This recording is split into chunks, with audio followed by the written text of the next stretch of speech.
Assalamualaikum warahmatullahi wabarakatuh. Halo semuanya, kembali lagi bertemu dengan saya Misha Sera Kalila dengan NIM 2310257 di PGSD. Hari ini saya akan membuat video mengenai komponen-komponen pengembangan kurikulum. Yang terhormat Ibu dosen pengampu Ibu Febrianti Satriani SPD MPD dalam rangka UTS mata kuliah pengembangan kurikulum Universitas Sriwijaya. Yuk disimak videonya. Yang pertama ada komponen tujuan. Kurikulum pada umumnya adalah rancangan membuat seperangkat mata pelajaran atau materi yang akan dipelajarinya atau yang diajarkan guru kepada siswa.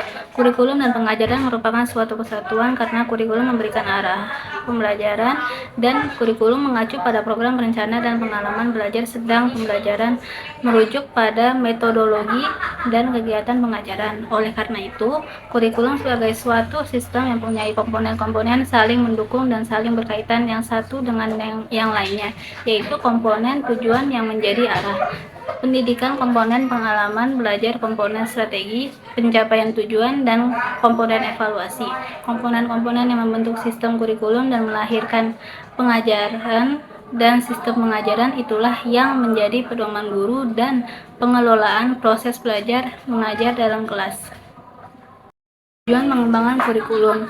Pendidikan adalah aktivitas yang dilakukan dengan tujuan tertentu yang ingin dicapai, sehingga pendidikan dilakukan dengan suatu perencanaan yang matang.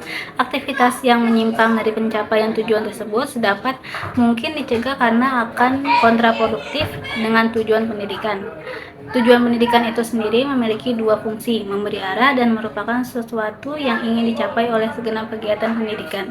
Tujuan akan membimbing dan mengarahkan setiap langkah dan tindakan agar selalu berada dalam alur yang benar dan tidak menyimpang. Maka, di samping sebagai penentu arah, tujuan juga berperan sebagai pengawasan dan pengontrolan aktivitas dalam pendidikan. Pada ketiga jenis istilah ini tidak memperlihatkan perbedaan yang substansi karena tetap merupakan konsep tujuan, akan tetapi hanya perbedaannya pada levelisasi dan kepentingannya. Tujuan pengembangan kurikulum juga harus memperhatikan tujuan institusional, tujuan kurikuler, dan tujuan instruksional. Semuanya perlu dipertimbangkan dalam mengembangkan kurikulum. Di sisi lain, dapat ditegaskan bahwa tujuan pengembangan kurikulum tidak dapat lepas dari tujuan pendidikan itu sendiri, sebab kurikulum merupakan ujung tombak ideal dari visi misi dan tujuan pendidikan sebuah bangsa. Selanjutnya ada komponen isi atau materi pembelajaran.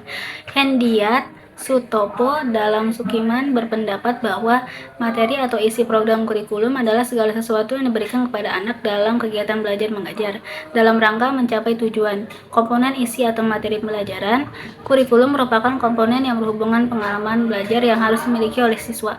Isi kurikulum meliputi jenis-jenis bidang studi yang diajarkan dan isi program masing-masing bidang studi tersebut.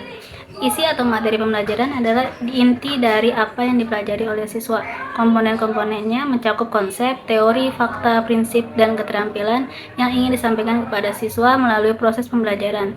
Ini dapat mencakup materi tulisan, presentasi, aktivitas, praktis, video, dan banyak lagi, tergantung pada metode pengajaran digunakan. Selanjutnya ada komponen metode atau strategi.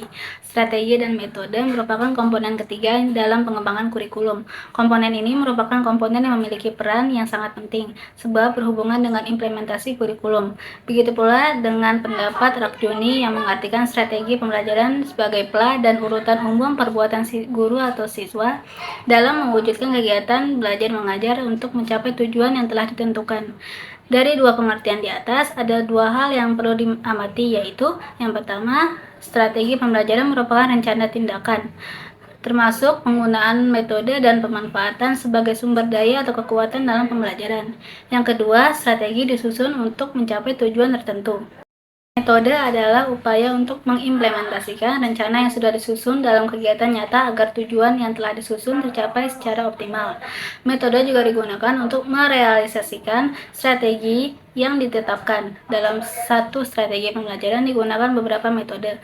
Strategi berbeda dengan metode. Strategi menunjuk pada rencana operasi untuk mencapai sesuatu, sedangkan metode adalah suatu cara untuk mencapai sesuatu. Selanjutnya ada komponen evaluasi. Evaluasi merupakan salah satu komponen kurikulum untuk melihat efektivitas pencapaian tujuan. Dalam konteks kurikulum, evaluasi dapat berfungsi untuk mengetahui apakah tujuan yang telah ditetapkan telah tercapai atau belum. Evaluasi juga digunakan sebagai umpan balik dalam perbaikan strategi yang ditetapkan. Dengan evaluasi dapat diperoleh informasi yang akurat tentang penyelenggaraan pembelajaran, keberhasilan siswa, guru, dan proses pembelajaran. Nah, mungkin ini aja yang bisa saya sampaikan. Semoga apa yang saya sampaikan bisa dipahami oleh kita semua. Saya akhiri. Wabillahi taufiq wa hidayah. Wassalamualaikum warahmatullahi wabarakatuh. Sampai jumpa.